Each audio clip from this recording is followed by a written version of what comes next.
What's the name of the podcast? Humanizing Success. I'm so excited to be here. Was there a moment where your head kind of shifted from me to us? I was starting to think about what the meaning of my life is. It was just a matter of time. Because every once in a while we need to check in with ourselves. I don't know that most people truly know what they want to do from a really young age. Experience is the hardest kind of teacher. It gives you the test first and the lesson after. There's so many things around us that we can't control. You are in control of how you march forward from that point on, and you can decide what your journey is going to be. I don't have to just accept what's given to me, and I can question and push back on things. And that's what I think true success is. Hi, my name is Jake, and welcome back to the Humanizing Success podcast, where we not only search for the meaning of success, but unveil the idea that success is born and not earned and learned. So today we have the pleasure of speaking with Dorel Meiri. I like that. My brother from another mother. So a little background about Dorel. Dorel grew up in LA. He graduated from UC Berkeley with a bachelor's degree in health economics, then completed his master's in business in Israel. He also served in the Israeli military. That's kind of where we have a little bit of a similar story in that sense. And then finished his service as a first sergeant with the 890th Paratroopers Brigade, as well as with the most appearances from a soldier on the IDF Instagram page. Thanks for that. More recently, Dorel began his career in commercial real estate with Northmark. And so, yeah, that's kind of catches us up to today. So Dorel and I have a little bit of a unique history. We won't go too much into the beginning. We met originally in at Jewish summer camp, per se. Yeah, you could call it that. And from there, we stayed in touch somehow. And we both, at some point, decided that we were going to join the Israeli military and have come back to the beautiful state of California. City of Angels. For some reason. Well, first of all, really excited to do this. I'm glad. First time ever doing something like this. Yeah, it's only my third, so day by day. You're a seasoned vet at this point. Pretty much. But yeah, it's so cool to see you doing this, and it's exciting. It's I'm happy that you thought of me to come on. Talk. Yeah, well, so the people I want to interview for this show, for this podcast, are not only people who are older and necessarily reached financial success or have been through more things. I wanted to interview also people who are going through it currently, like myself. And so people from all points in time in life, and kind of get different perspectives so maybe someone out there can relate more to you versus someone who's older. So that was my thinking behind it. I like it. So let's get right into it. My first question for you, which fitting the podcast, what is your definition of success, if you were to think about it? Straight to the... No. What's the name of the podcast? Just Humanizing Success. You can find it on YouTube, Spotify, Apple Music, Amazon Music. So we're humanizing success. Yeah, check us out on TikTok and Instagram as well. Okay, I like it. Straight to the punch. What is success to me? Yes. It's a loaded question, but... For sure. Growing up, you see success as, obviously the first thing you think of is, financial. For sure. Okay, you see people who are very successful, whether it's... they have big careers, they do lots of things, they own lots of things. Right. That is on the material... From a monetary standpoint. Yeah, a monetary standpoint, a materialistic standpoint. But, 27 years old now, kind of slowly, through the experiences I've had, you realize that success really is, the people you surround yourself with, Okay. the goals of having a family, nurturing friendships, surrounding yourself with good people, because success takes on a lot of different aspects and a lot of different... For sure.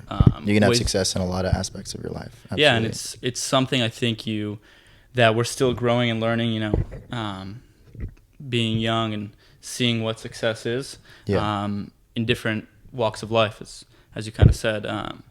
But I think there's so many different facets of it, and so that's why it's that's super interesting. That's why we're here today. We get to talk a little bit about each one and get to what we can get to, and hopefully someone out there can take something positive from it and maybe relate and realize, okay, maybe I'm not in this alone, and other people are going through very similar things.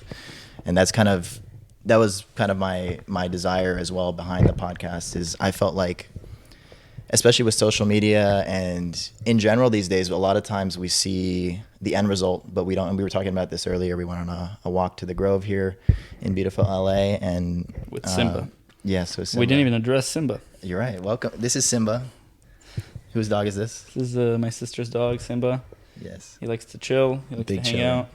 But he's We had a corgi here, but they were fighting and he was loud. So yeah, Mango. oh man, I lost my train of thought, but that's okay. Dogs are worth it. So we were talking about success, and so I think today, and we were talking about this earlier, with social media especially, we see sort of the end result, but we don't see the journey so much. And so without maybe thinking about it much, at least for me, I sort of developed this idea, okay, well, this person's born, a good salesman, or this person just has a knack for it. But most of those experts, people aren't born experts, right? They're learned, and those people that you're seeing, okay, they built something. It didn't just happen. And so that's what I kind of want to show, is that the grind and, the ugly parts per se. Yeah. So where do you think your view of success comes from? So I don't know if you want to go into your background a little bit. Where did you grow up, and how did you kind of end up where you are today? So kind of like, I could give a little quick rundown. Yeah. I gave a little bit, but you'll do it better here. Yeah, sure. So I grew up, born and raised in LA. My parents moved from Israel 35 years ago, right, to LA after they finished the Israeli army. So I grew up here in a Jewish community, going to Jewish day school. Went to summer camps growing up. I was a counselor. It's kind of how where we met. Yeah, a bit. Yeah. And I always had a kind of connection to Israel. I would fly there, see my family. I was basically, not basically, the first person in my family born in America. And I've always had a passion, I guess, for seeking out to do more. I don't know how that kind of, plays out, but would you say that there were, when you think about it, who were maybe some role models that you had growing up, whether it be your parents, or someone you knew, or potentially a famous, someone who succeeded in their field, whatever that may be? So, everyone will tell you, they look up to their parents, family members, I really think today for my career, looking at mentors and coaches and how important that is. But you mentioned, I think a really big role model for me growing up, growing up in LA, loving basketball was Kobe Bryant. And I know you're going to get there. Yeah, it was just a matter of time. But I'm just a big basketball fan. I love the Lakers. It's honestly a personality trait for me. A lot of people know that. Yeah. But just Kobe, stands behind him.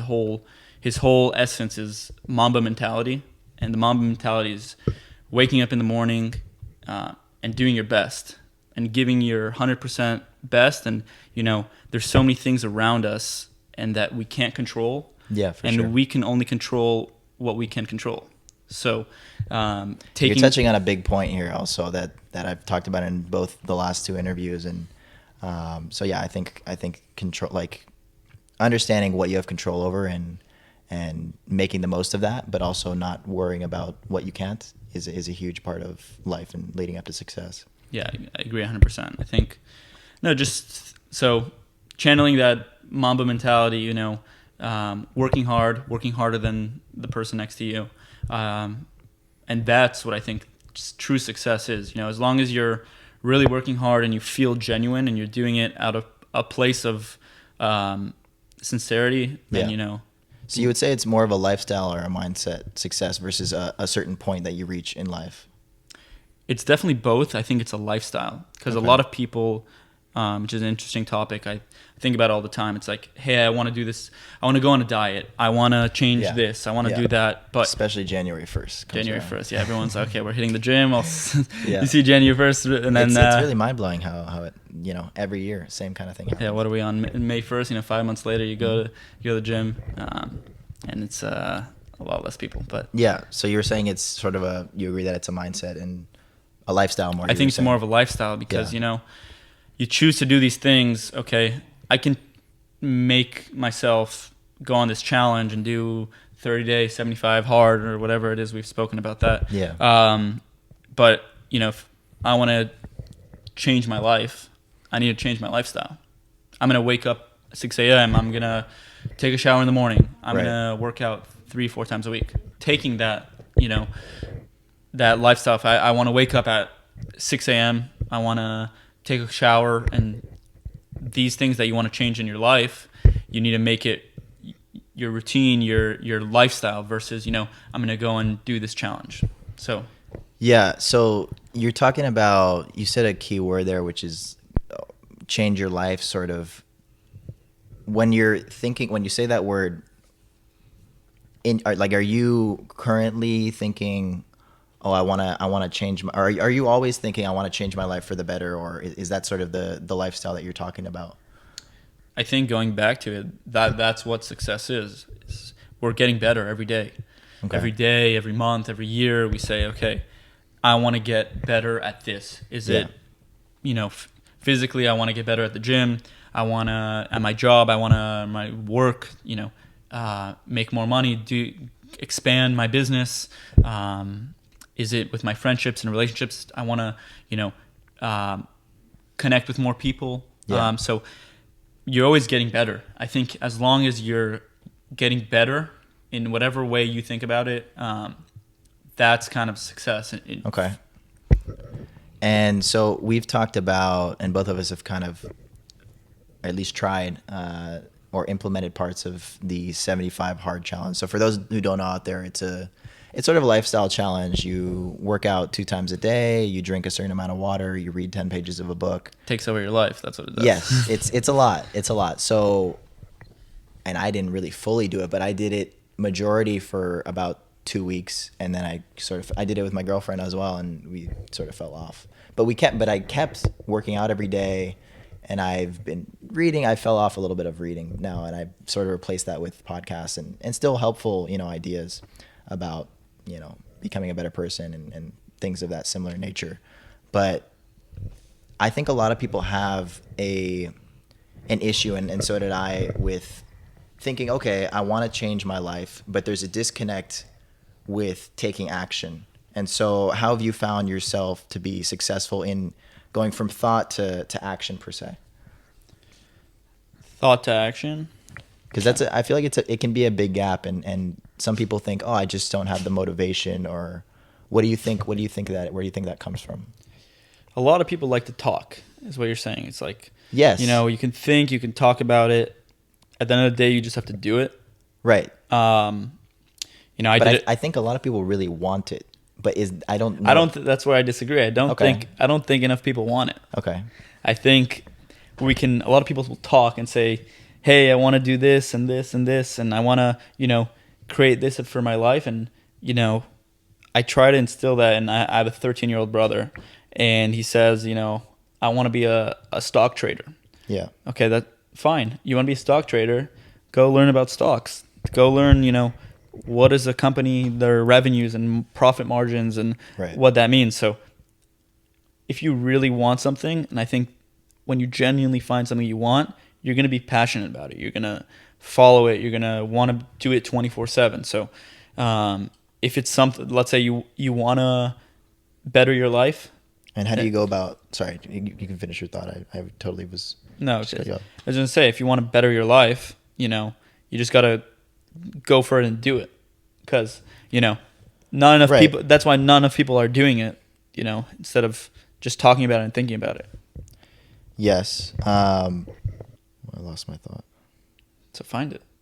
That's a good idea. I could finish my story. I didn't go for it. Basically grew up here in LA. ended up after high school. My whole life, I thought I was going to be a doctor or a dentist. I told people, Right. I told people, oh, I'm going to be a dentist. I had a traumatic accident when I was 11 years old. Usually didn't talk about it. See, you didn't even know. I didn't know. So I fell at a birthday party when I was 11 years old on my face. I had to get stitches, knock my front 2 teeth out. It was a whole story.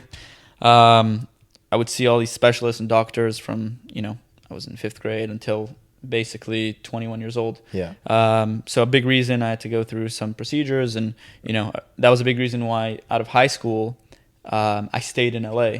There was other reasons obviously that kept me in LA, but I almost went to school in Miami. Decided to stay for those reasons and made that decision to stay. And I think something I wanted to talk about I think is important is in life, and it corresponds with success, there's gonna be so many times in your life when you have to make decisions. Yeah. And those decisions are good.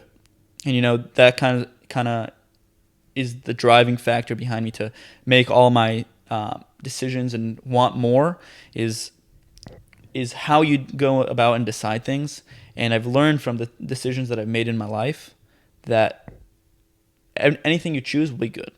And it's really hard to think about it like that because, you're like, okay, I could have gone to school here. I could have done this. I could have moved here. But I've learned decisions are good. So the only bad decision is not deciding. Okay. Which is also a decision. Correct. It's also Correct. a decision. So Full circle. Yeah. Circle. So I ended up deciding to stay in LA. Worked at the UCLA Health Clinic. I shadowed a surgeon. Really was full on about to be a doctor. Then made a decision to kind of switch up, change my life, and ended up going to UC Berkeley, which was an interesting experience. So that switch up was in between. You went to Santa Monica Community I went College. to Santa Monica College, yeah. Right. So I was there for 2 years. I took all the pre-med courses and everything, and then I kind of had an epiphany or a wake-up call that I want to do something else with my life.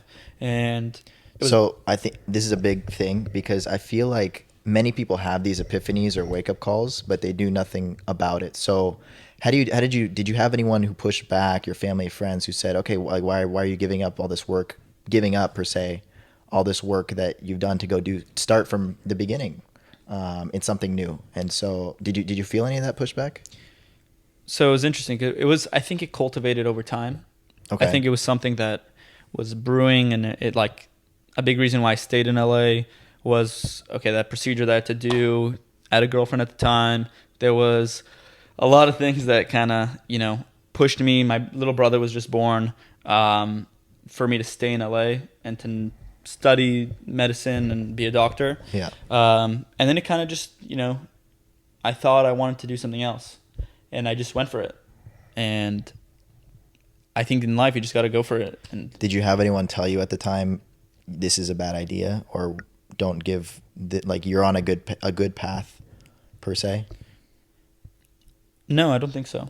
I've had a pretty good support system behind me. Okay. That's allowed me to flourish and just take my next steps. So ended up going to Berkeley, changing my major a few times actually. Speaking of you, so before this interview I asked you about Berkeley and things like that, and you told me you made your own major. What does that mean? Okay, that's a kind of crazy story. So when I transferred over to Berkeley, yeah. you get into the general school. Okay. So you can basically, as long as you have the credits, you basically can take whatever major you have.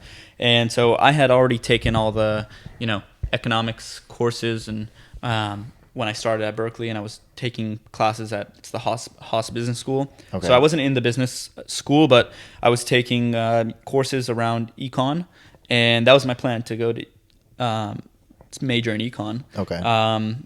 And I actually, the last class that I needed to get a B-, and I had up until that point, in Santa Monica College, I got basically straight A's. I got into the schools I wanted to get into.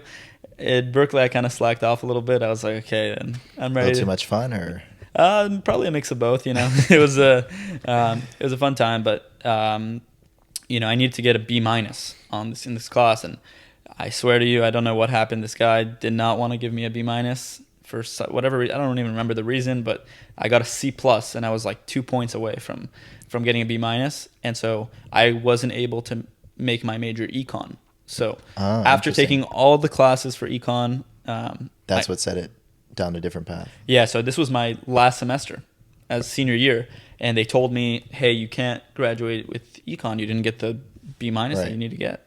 And I was, this was a week before you sign up for your last semester of classes. I thought it was going to be super easy. I ended up, looking at what I could do, and I found a loophole where they told me I would probably need to take another semester, but I found a loophole, and it's through the American Studies major. Okay. So on paper, technically, you can create your own major in the through the American Studies. So I signed up for 2 American Studies classes. Okay. This is my final semester, and a thesis class. So I took a thesis class where I had to write a 40-page thesis in my last semester, and I wrote it about health economics, and I called it. So I'm an American Studies major with focus in health economics. So basically, on paper, it's health economics through the American Studies. So it's. So that disappointment of not being able to graduate with an economics degree sort of pushed you in another unique direction that ended up being good. So that's what kind of showed me, like, am I allowed to say bullshit? I think, yes. I'm allowed to. So that's where I kind of thought it was, this is kind of crazy. That the fact that, I have friends, a good friend of mine graduated with economics, and I took every course with him except one course. Right. I remember econometrics or something like that. It was like, I didn't take that course, and so I'm not an econ major. But I took 2 American Studies courses, and now I'm an American Studies with a focus on health economics. So it's crazy to say because I didn't take one course. So I still feel like I got the education of the econ classes and the business classes and the pre-med classes. So looking back, I think there's a sort of almost a push now that people are like, well, maybe I don't need the 4-year degree to do what I want to do. Do you look back, and what's your association with education and success? I go back and forth with it. I think it's good. I think school in general gives you a discipline for a lot of people. Okay. Just being able like to, that. if you, let's say I grew up in LA and I finally, left and ended up going to Berkeley, and it was the first time really you leave your house. You have to balance whether it's having an apartment or doing your laundry and going to class, because no one's really on top of you. So it's a lot of times for certain people.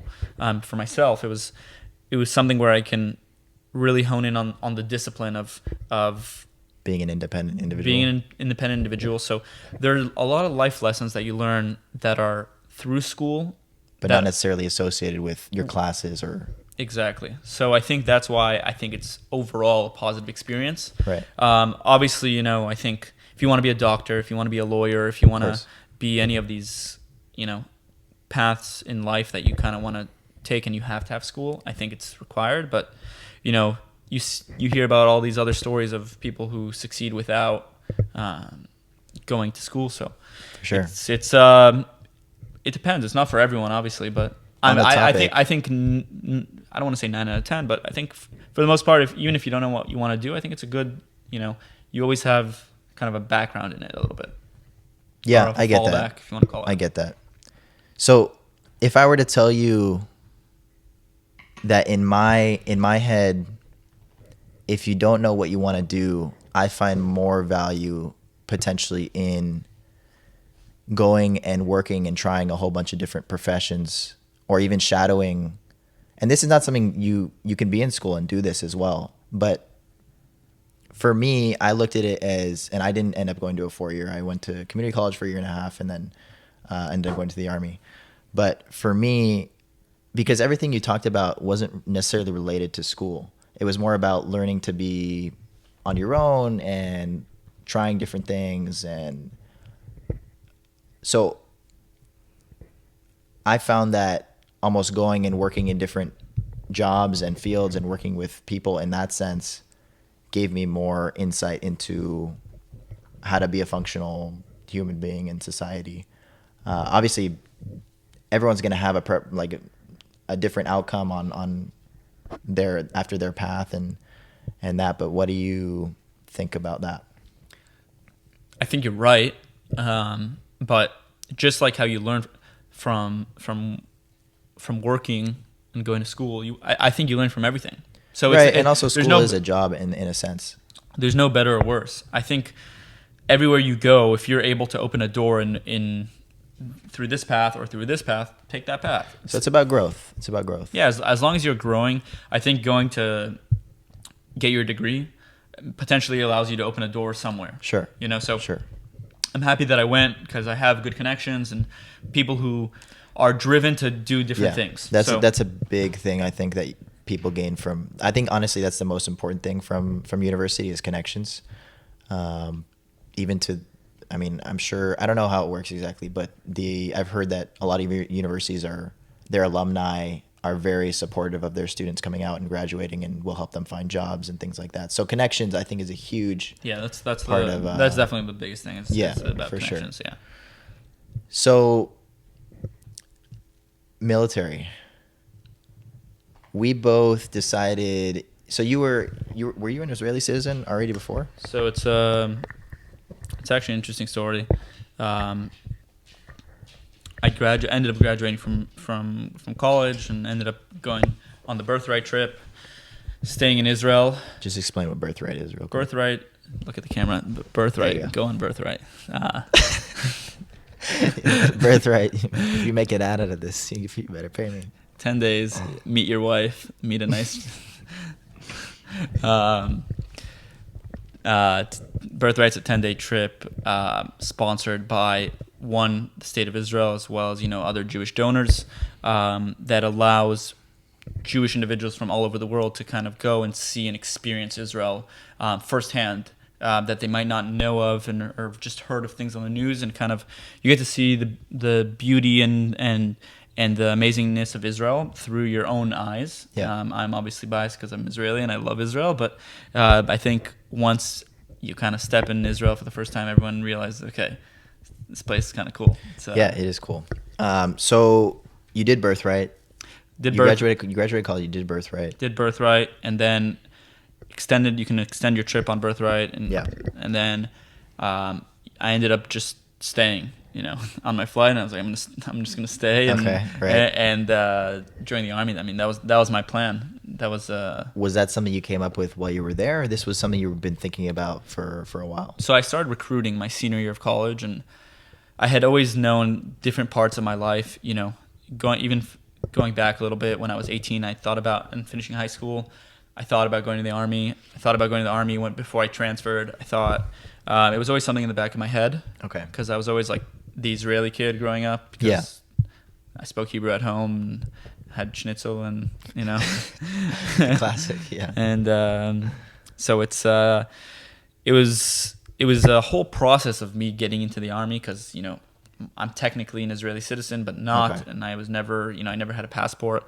So Gotcha. So it was a crazy concept to me I was somebody who was coming to volunteer, and they made it so difficult for me to join. So I did a pre-army program. I lived on a kibbutz in Israel, and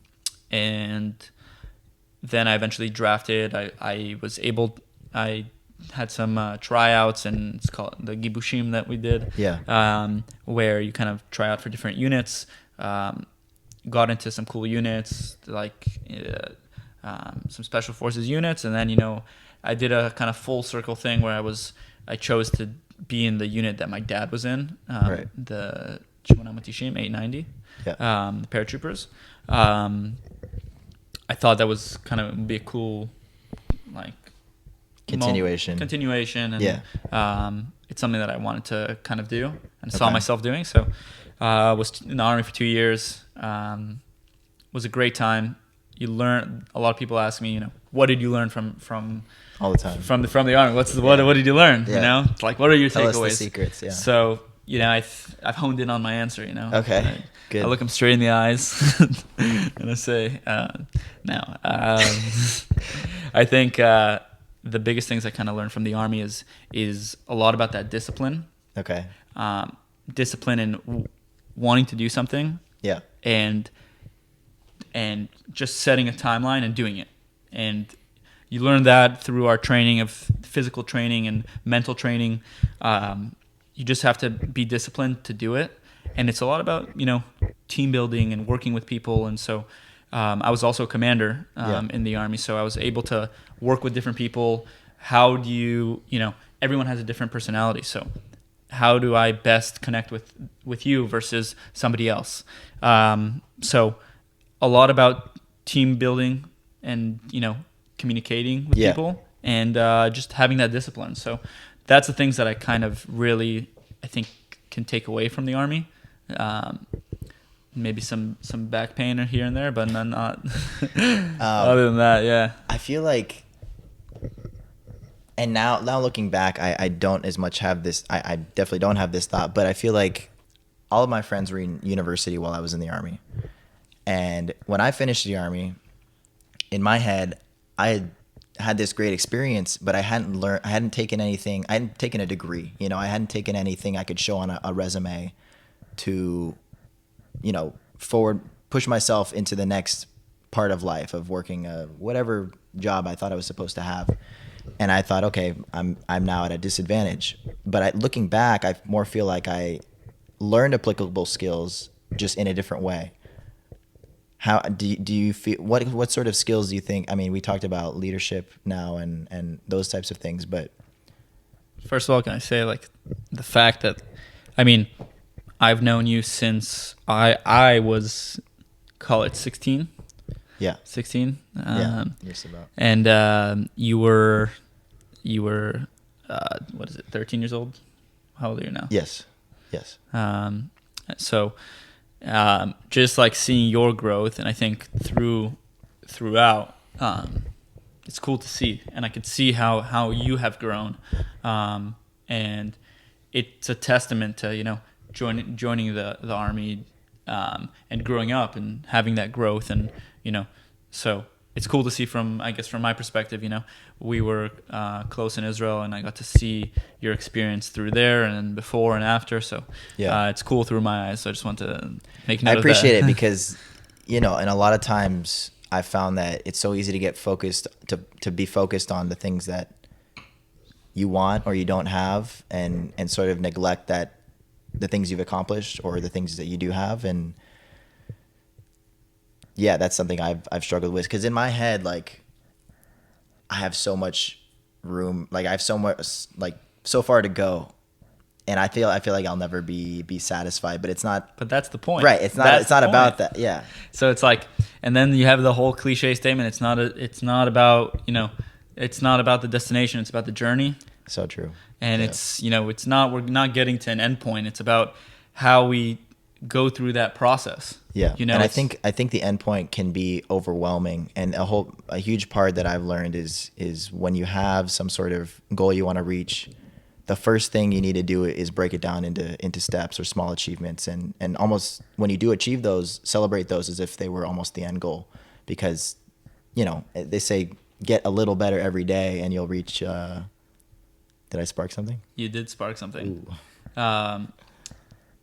So you talked about how I'm really into Kobe and mentality. I actually have on my phone a bunch of quotes from him, and you kind of let's hear it. Sparked it. Just on it's Kobe on persevering through life. Said it in 2008. Have a good time. Enjoy life. Life is too short to get bogged down and be discouraged. You have to keep moving. You have to keep going. Put one foot in front of the other. Smile and just keep on rolling. So, if you didn't tell me that was from Kobe, I probably wouldn't think it was from him. Yeah, it's so lighthearted. He has a lot of quotes. You can just go down the rabbit hole. But that's not how I have this view of him as this badass, determined, never play No, he has a soft side. I know. I haven't. I don't know him as well as you may know him. But I never got to interact with him personally. Sure. But I wish I did. But it really is about that whole journey, putting one foot in front of the other. If you fail on Monday, it's only a failure if you on Tuesday you're still sulking. Like, Right. okay, So true. you had a bad day on Monday, Yeah. and tomorrow's a new day. Next week's a Yeah. new week. Like, that's the mentality. You have to really change the way you think, and if you fail at one point, that's okay. That's how you learn. Right. So it's a failure if the next day you're still sulking, you're still down on yourself, then you can reflect on it back and say, okay, that was a failure. But if you keep on moving and putting one foot in front of the other, is what he was saying. It's like you keep on going. Yeah, I feel like sort of what you touched on there is a realization that the only person that can get in the way of what you want to achieve is yourself at the end of the day, because things are going to happen around you, but you're only in control of yourself. And so sulking on the thing that happened yesterday until even a couple hours later or today is can't help you. You should, you need to take what you can learn from it, be sad for about 5 seconds if you need to, and then, put that towards something positive. So I've found that understanding, because emotions are going to happen, but I feel like a huge part of growing up is understanding your emotions and how you personally need to deal with them and sort of turn them around or change your perspective in the moment and to push them towards something positive. So that's something I've been dealing with lately and have been trying to learn, and I'm sort of noticing it more because I've realized it. I'm noticing it in the moment that I'm like, oh man, that sucked. But then I'm like, well, I can learn something from that and then just take it into the next adventure or whatever. So that's been kind of a huge breakthrough for me in growing up. I like that. Yeah, it's good. Okay, there is something I wanted to ask about the military, because there's so many different aspects and different difficulties, especially because you did have family there, but at the end of the day, you're on base for periods of time, especially because we were in the Corona time. We were in the Army, and That was the worst. Yeah, so you're on base more than expected, and so you're separated from everything, and you have your friends in the Army, but it's different. Yeah. So I guess the question is, what was the most difficult part when you look back on your service, physical, mental? What was the most difficult time for you? So it's being a combat soldier and training. You have 8 months of physical and enduring training, where waking up at 5, 6 a.m. and then going to sleep at 10 o'clock at night, and they give you your phone for an hour, and families across the world, and you get to send a few texts, and you have a girlfriend, so you can talk to her for 15 minutes, and you try to do all these things, and you come home once every 2 weeks. It's hard to keep up those relationships you have and those friendships that you have. 2 weeks if you're lucky. 2 weeks if you're lucky, yeah. So that was it in the beginning, and then got to the point when I was stationed in the West Bank. I was in Hebron, and I was doing a lot of guard duty and just like being on guard duty for 8 hours in a row, and just always being attentive and it's a physically tiring endeavor, and it's tough. I think so. Probably in the beginning is tough because just it's adjusting. For sure. Adjusting from a civilian to a soldier, yeah. And then eventually from soldier to a combat soldier. But I think a challenging part for me was I think when I did the transfer of going from a soldier to a commander, okay. And I was placed and chosen to be a commander for basic trainees. So right. Really, the beginning of somebody's journey, I was in charge of 13 kids, basically 18. Right, and you need to be on top of them 24/7 almost. Yeah, so they're going to sleep at, call it 10 p.m., waking up 7 hours later. So yeah. They're waking up at 5. I have to go to sleep after them and do everything after them and wake them up too. Right. And so that one, on being on 3 hours, 4 hours of sleep and having to be a highly functioning individual. Right, not just functioning, you have to lead and instruct. Yeah, and so that was tough on on the body, but kind of today I look back at that and I say, you know, I could probably do anything given that. And on top of that, you know, having a relationship at the time, and you know, having to talk to family, not getting to talk to family. So you change it. You got to change the mindset. But I think, you know, it was a lot. It was definitely a lot. And then juggling the fact that, you know, I'm in a country that I didn't grow up in, even though I am Israeli and I speak Hebrew. Right. It's juggling all these different things. And then, you know, also finding time for yourself, like, hey, what about Dorel time? You know? It's important. Yeah, so it was challenging physically, I would say a lot. But I'm happy I did it, because now I can look back at it with you and be like, I remember when you did this. It is fun. Yeah. Honestly, it's fun to, there's some good moments while you're doing it, but looking back has been really fun. Because after you do something hard, especially when you've gone through a similar thing with someone, it builds a connection that's like different. You know what I mean? Struggle builds connection. That's like a known thing. But would you do it again? Like again? If I went back or right now again? No. I think you have it in you. I have it in me for sure. I physically, like, if I needed to, I could do it again.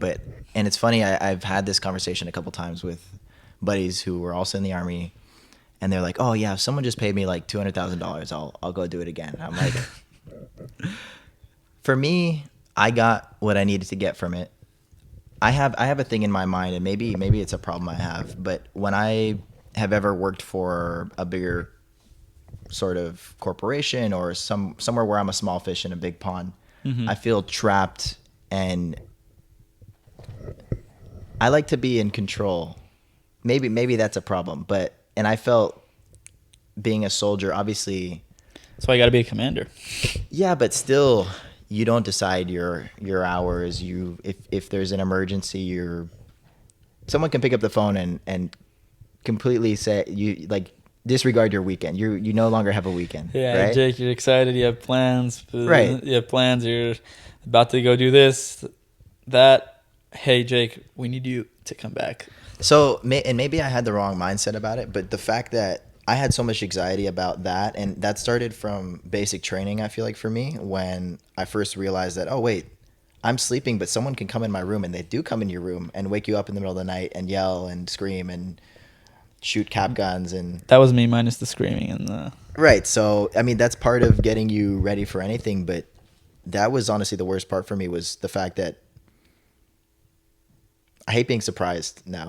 Like, I always what about on your birthday? Someone gives you a present and you're don't give me a present. I don't want to be surprised. I used to say to my girlfriend, like, I want a surprise party. I've never had a surprise party. And then I started getting surprises, and I was like, I don't really like surprises anymore. And I think that stems also from basic training in the Army. I had so much anxiety. I couldn't go to sleep for an hour or 2 hours sometimes after we'd go to sleep, just because I'd be so worried that, and I think that leads back to the mindset of being in control what you're in control of. Okay. And I have for a long time been trying to control things that I can't at all, and not been focused on the now, and been worried about the past or the future. And so it really weighs on you, and is unhealthy, I found. Yeah. Good talk. That's it? We're done? That's it. No, I got a lot more questions. You got a lot more? A lot more questions. So we're just getting started? Oh, yeah. So I have down here delayed gratification. We sort of brushed over it, but I wanted to compliment you in that I feel like it's something that I've looked at you and felt like you've done very well, and almost, I mean, we haven't necessarily spoken about and broken down your mindset of how you look at bigger goals necessarily, and not get overwhelmed by them. Because for me, until recently, I would think about something maybe I even wanted to do or felt like, oh, this could be interesting to do, but I looked at the huge thing and then got overwhelmed by it and said, oh, that's going to be too much. So for you, how do you, I almost feel like you don't even think, you just do. Do you think that's in the best way possible? I think, right. I think so, yeah. Right. And not just reckless do whatever. But maybe a little reckless, but no, but you think about it before and you're like, okay, will this be good for me? And then, so I to answer your question, I on my day to day, I kind of just do. okay. So I'm not a big planner. In the micro. Yeah. So I'm a big believer in, just putting out good energy, doing good things, and good things will come to you. So working hard, being good to others, being friendly, and so on the micro aspect of it, I don't, if I run into somebody, I ran into somebody today at the gym and, he's like, oh, we should get dinner. And I was like, yeah, sure. And then we made a plan to get dinner for next week. So, on the micro, things kind of just happen, and someone will maybe text me like on Friday, okay, let's do something tomorrow morning. Like, I don't like to necessarily plan too much ahead because I like to keep things open. On the macro aspect of it, I do have goals and things that I want to accomplish and achieve. As you said, I think it's important to do. At the end of the day, you can talk and think and want something, but you have to take action. You have to just go for it and do it. I wanted to do the Army, I did it. For X reasons, I got a master's degree and did it.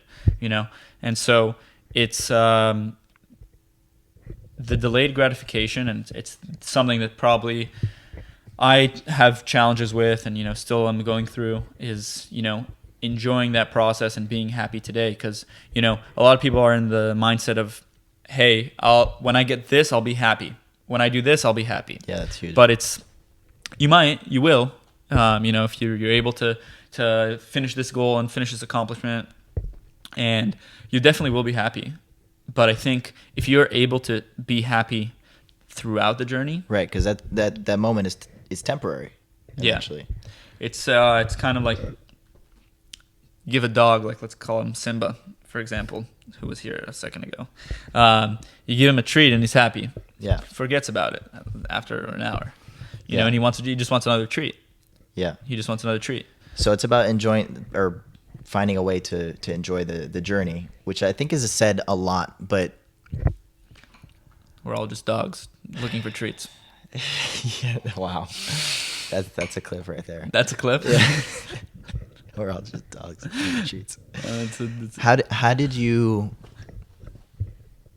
learn to enjoy the journey? Did you find something that you necessarily enjoyed, or have you found a way, when it's something that even maybe you might not so much enjoy in the moment, found a way to look at it either differently, or because there's a lot of things we have to do in life that we aren't going to enjoy. So how do you, when it's maybe a journey that isn't going to be so much fun, but is going to lead to a good outcome, is there a way to enjoy the journey, or how do you look at it differently?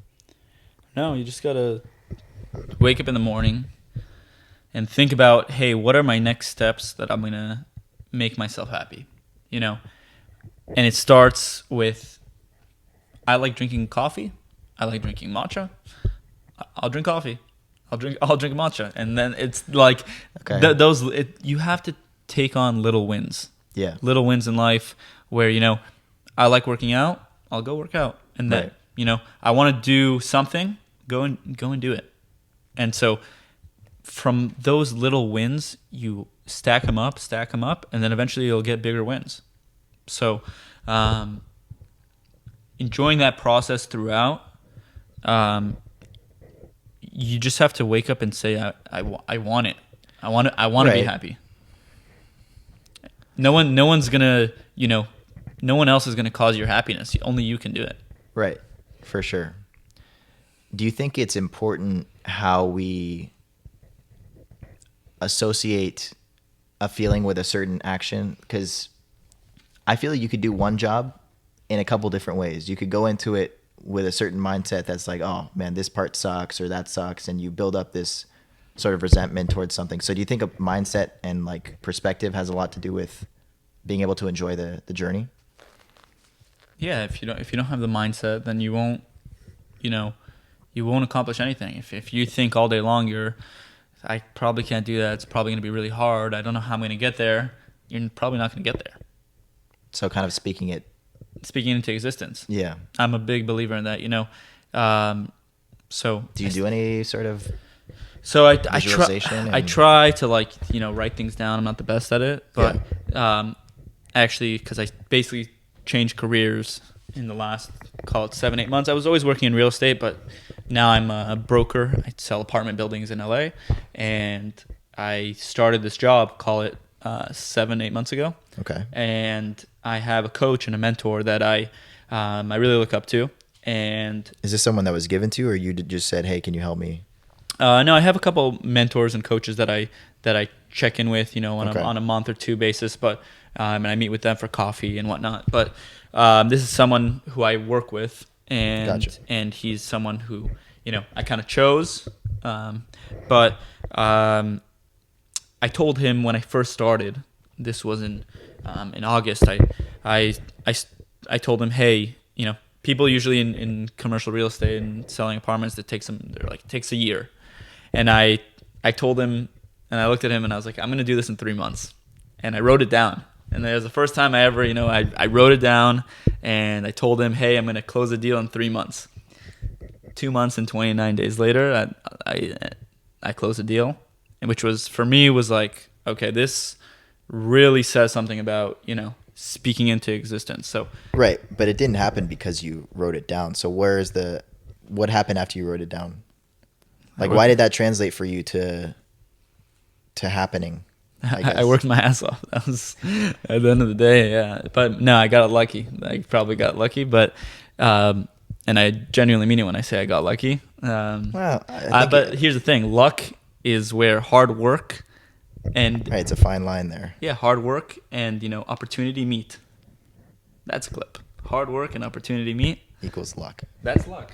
So when I say I'm lucky, I think I'm lucky. I think I'm the luckiest guy ever. Right. So you put all of your arrows in the same good direction, and then you just let sort of fate or good energy take them to where they're supposed to go. Exactly.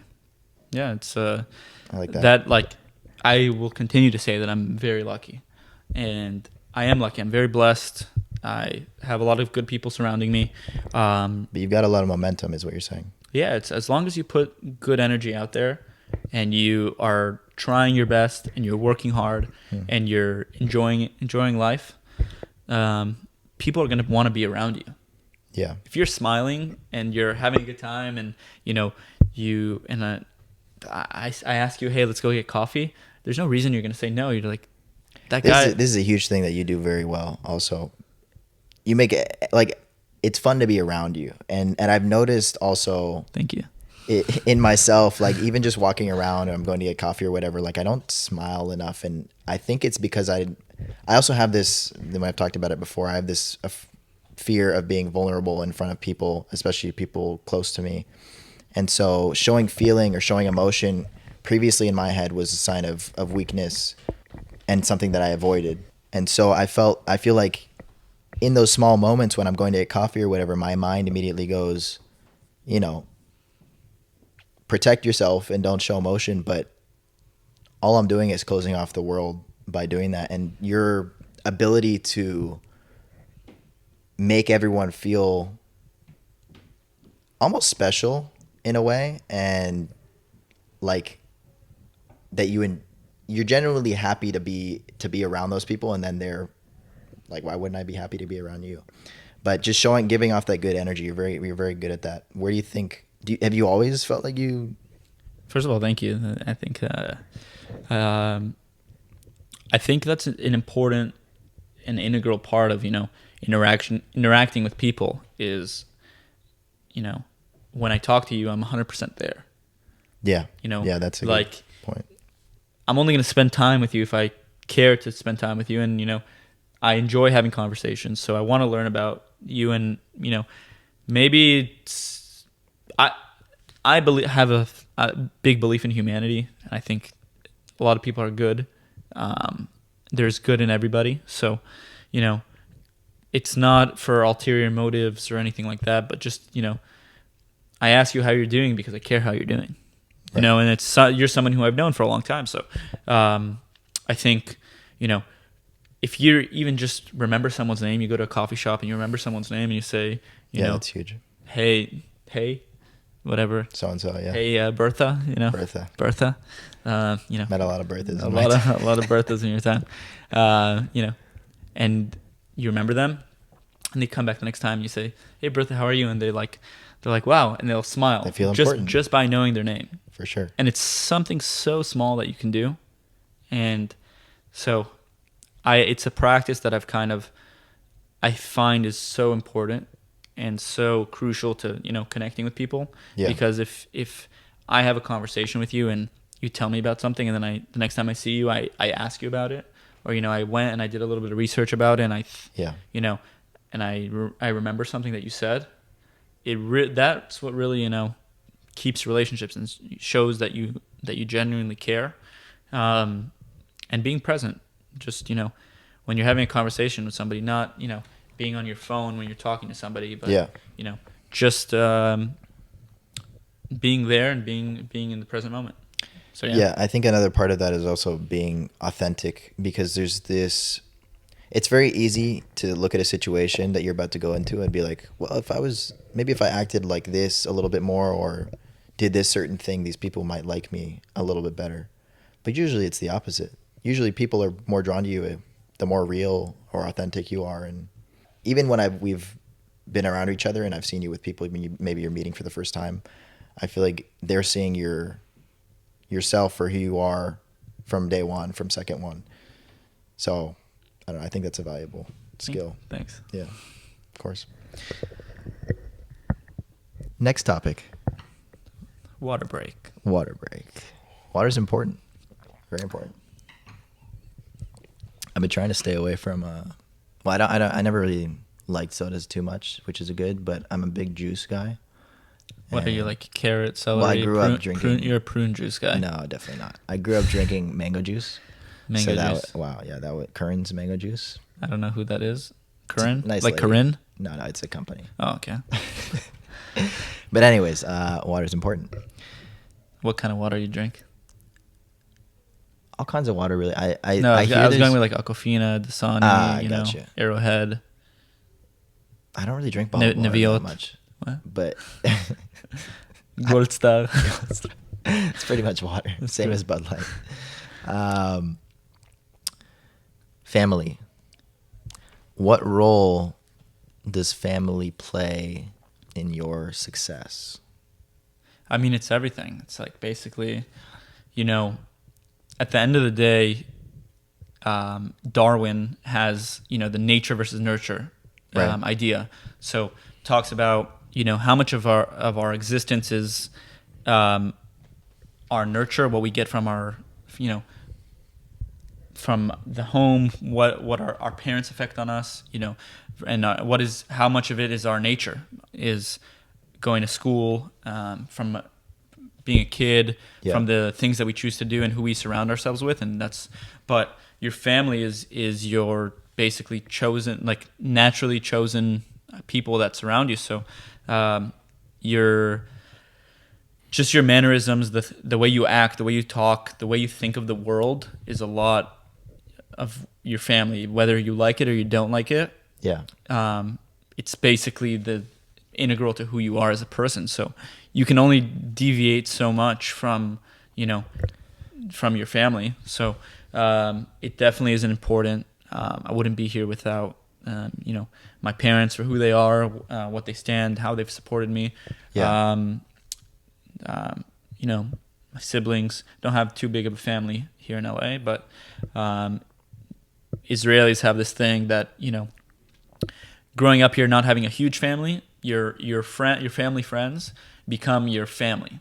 So I had friends, people growing up that they were my cousins. Yeah. And my friends in school that I grew up with and still blessed to know today, in high school, and middle school, I'm still friends with them today. And those people, I don't think look at them as my friends. I look at them as, my chosen family. Is I see these people like we're family. We're not just friends, because that goes back to your last point. That's why I care about those people. It's because the people who I surround myself with are basically family to me. So So you have your inner family, and you have your basically chosen family, that people who you choose to surround yourself with. Do you feel like your closest friends and family ever maybe push you towards comfort or the easiest way? And if so, how do you... What do you mean? I feel like... What do you mean by comfort? Well, a lot of times family will push you towards the job, the 9 to 5, and you know, they want you to maybe take a little less risk and play it a little safer.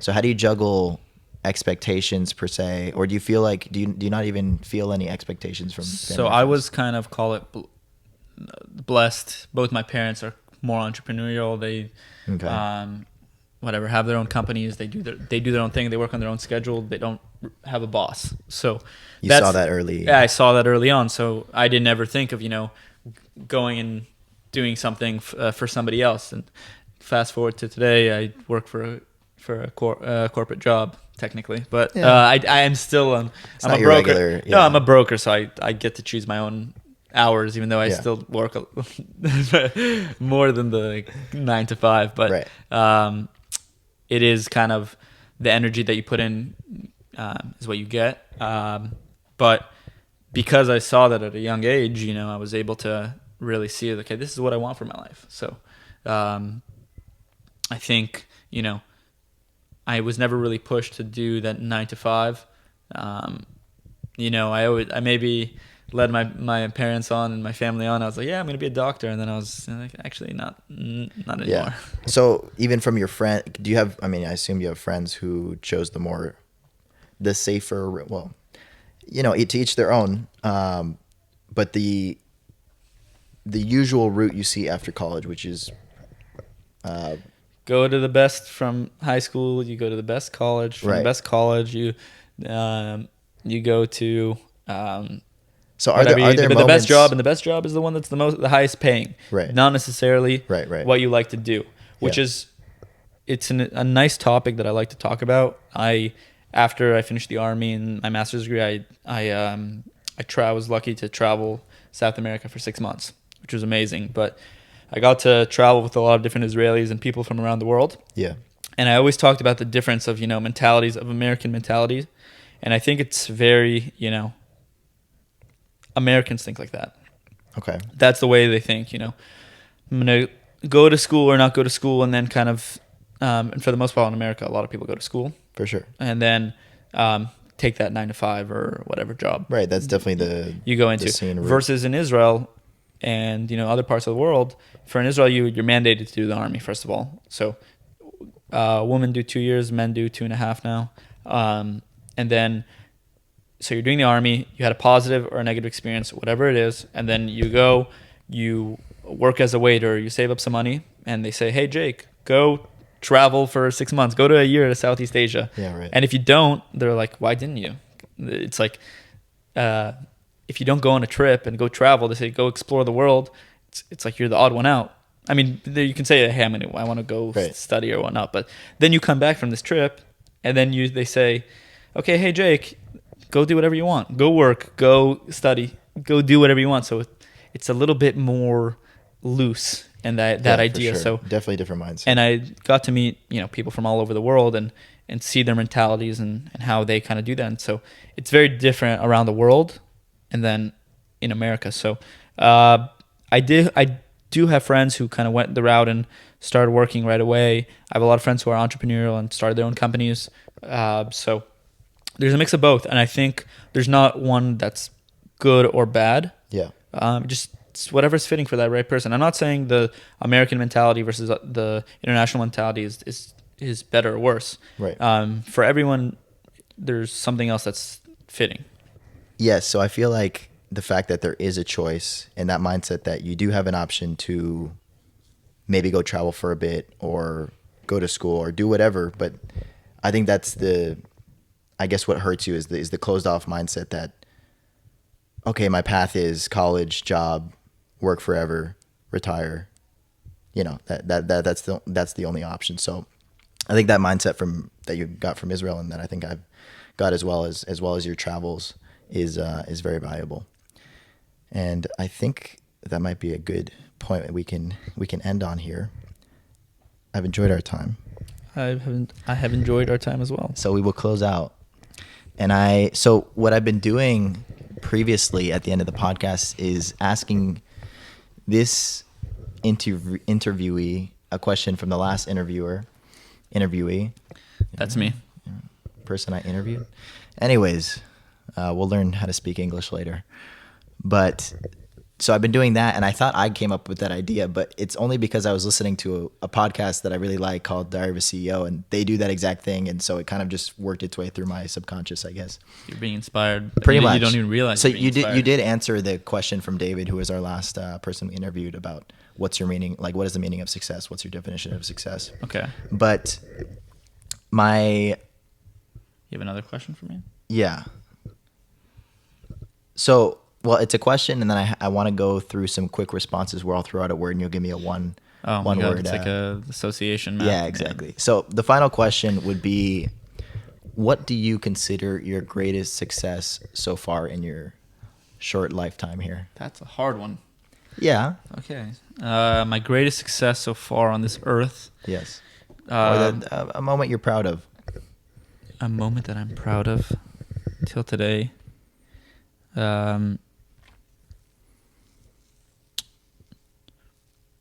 I'm happy that I think we talked about, we talked a little bit about the Army and the fact that I didn't really get to say, seeing my friends doing different things and starting to work. And then I kind of went with something that I found is very important to me and to, the people I surround myself with and like the history of my family and everything. So going and realizing that and saying, what, I'm going to put it on pause for a second and I'll work for the rest of my life. And, going and doing something that I care about and make not the fact that it was the Army, but the fact that I was able to do that. Something meaningful. Yeah, I was able to say, hey, this is meaningful for my life. Right. And this is what I want to do. And, looking back at it and say, I made that decision to do it. And then, same thing with like going to travel instead of, I said to myself, I think this will be good for me in the long run and this will be great. So I'm proud of myself for being able to, at that moment, make that decision and say, this is good. And I appreciate the fact that you're able to also, those things did turn out to be great, but, something bad could have happened while you're, like whatever decision you're going to make, like you talked about before, it's making the decision, and then what comes out of it is going to be positive, because even if it's a failure, you're going to learn from it. And so I think that's, whether it was foresight or just trusting in the process. Trust the process. Beautiful. That'll be in our intro soon, I think. All right, so we're gonna do some word association here. Word association. Yes, don't look at the words. Oh, don't look at the words. I'm I'll look at the camera. There you go. Okay. So I'm gonna tell you one word, and you're gonna say one word response. One word. Can I do a sentence? If you really want to. Okay. First word, success. First word, success. Me. Okay, perfect. Military. Military. You. Military. Again. Yes. Israel. Social media. Social media. Instagram. Fitness. Fitness. Me. Nah. Okay. Go back. Do it again. Fitness. Fitness. Gym. Is Okay. that allowed? Yeah, that it's works. Like I'm spitting whatever pops into my head. Yeah, I mean, I was hoping you could give us some really like good bites here, but you're just giving us total shit, so it's fine. Okay. Chipotle. Chipotle, brown rice, steak, guac. Yes, I know it's extra. Tomatoes, fajitas, please, and can I get a vinaigrette on the side? And the corn. Your Thanks. order. That was perfect. Amazing. That's it. Give me like two more. You want more? Yeah. Shoes. Shoes. Nike. Okay. Sunset. Sunset. Sunrise. That was beautiful. I think we should end on We that should one. end on the. Yeah. It was the sunset, not the sunrise. True. Okay.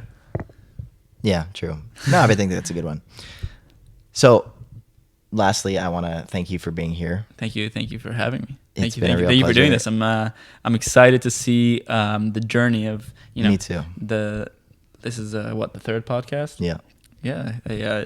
Hopefully it's not the last. Hopefully it's not the last. And if it is the No, last, it won't be. it I won't mean, be. and like I said, I get really caught up in thinking about the future and like I'm gonna have to do so many of these, but that's not why I'm doing it. I'm not doing it to hopefully this becomes something bigger and something more. But I'm honestly, in the first place, I'm doing it a little bit selfishly. I'm doing this so I can learn and get your feelings out. yes, no. You So can talk to me on camera or it's off true. camera. It's true. Also, I want to be. That's a struggle I have, which is being vulnerable on camera. Okay. But I also want to learn from people and understand sort of success and what it takes to be successful, and learn from this whole process. So I feel like worst comes to worst, nothing comes of this except for the fact that I learned a lot and had some great conversations with some people I love. So, Yeah, I'm excited. I'm happy to be and honored to be part of it, and I wish you a lot of success in it. It's, appreciate it. Yeah. And so, if someone has, what sort of properties or what do you exactly deal with in commercial real estate. So commercial real estate, there's residential, which is 1 to 4 units. Yeah. I do 5 units and up. Gotcha. So if someone has that they want to buy or sell, where can they reach you? Where can they reach me? Yeah. You can either look up my name, you can get my phone number from you. Okay. We're not going to give them your phone number, but we'll put your email probably in the description. My email, my LinkedIn, my name. Perfect. So we'll put your LinkedIn link and whatever else you want. I work in real estate. I focus in LA, but Awesome. apartment buildings, and that's my So life. if you need to contact Dorel, his links will be in the description below. And thank you for listening to this podcast. We really appreciate the support. I know we've got a tight, small following right now, but we're hoping to grow that, and we appreciate all of you. And you can find us also on TikTok and Instagram. We've been posting clips daily, as well as long form on YouTube, Spotify, other streaming platforms such as Apple Music and things like that. and such. And like, comment, subscribe, Appreciate it. and whatever, retweet. Let us know your definition of success down below, because down below. I'm fine. Yeah, down in the comment section. In the comments. The comment section is always below. Always below. Yeah, well, unless we influence YouTube to put it up. Imagine we're only next going. week it's We're up. only going up. I like that. So comment upwards. Comment at the top. They're not gonna find the comments. There's That's gonna gonna be a be problem. like one comment. It's my mom, and she's like, "Good job. I'm so proud of you." All right, we're gonna close it out. We're uploading a new podcast every Friday, so stay tuned, and we will see you in the next one. All I have to say is stay delusional, because success comes when you least expect it. And that's a wrap.